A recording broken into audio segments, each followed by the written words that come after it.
Hello everyone. সন্ধ্যাবেলা movie দেখছি, হঠাৎ প্ল্যান রাইসা চল ঘুরতে যাই বাইরে, একটু ঘুরতে যাওয়া মানে আশেপাশে ঘুরতে যাওয়া, এরকম প্ল্যান আমাদের মাঝে মাঝেই চলতে থাকে, আজকেও ব্যতিক্রম না।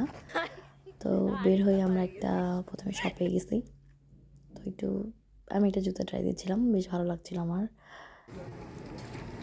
তারপর বের হয়ে একটু হেঁটে হেঁটে রাস্তার পাশে দেখলাম পিঠা বানানো হচ্ছে।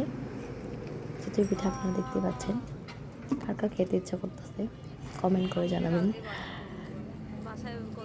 আমার খুব ভালো লাগে রাস্তার পাশে এরকম চিতই পিঠা বানানো বা ভাপা পিঠা বানানো দেখতে। মেনলি আমাদের ভাপা পিঠা খাওয়ারই ইচ্ছা ছিল, কিন্তু ব্যাড লাক যে ভাপা পিঠাটা শেষ হয়ে গিয়েছিল। তো আমরাই তো ভাপা পিঠা বানানো হচ্ছে, একটু ঘোরাঘুরি করছি। পাশে মোমোর দোকান ছিল, আমরা মোমো খেয়েছি, যেটা আপনারা দেখতে পারবেন। পিঠাটা তোলা হচ্ছে, এবারও মনে হচ্ছে আবার খাই।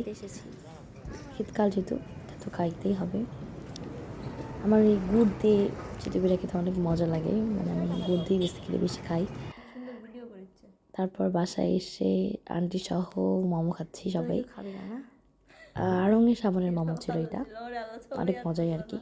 তো আমরা এটা পার্সেল করে বাসায় নিয়ে আসছি, যে আমাদের ছবি। তারপর কফি খেতে মন চাচ্ছিল, তো ওকে বলি, রাইসার বাসায় ওকে বলি যে কফি বানানোর জন্য। তো আমাকে সবসময় বলতাম আমি যে ওকে একটু কম করে দিতে, কিন্তু অল টাইম ছোটো মগে বাট অনেক আর কি কফি দেয়ও। তারপর আন্টি আমাকে সসের প্যাকেটে মধু দিয়ে দিয়েছে, যেহেতু আমার গলা একদমই খুবই বাজে অবস্থা। তো মধু নিয়েই তো বাসায় আসলাম। আজকে এমনই ছিল। টাটা সবাই।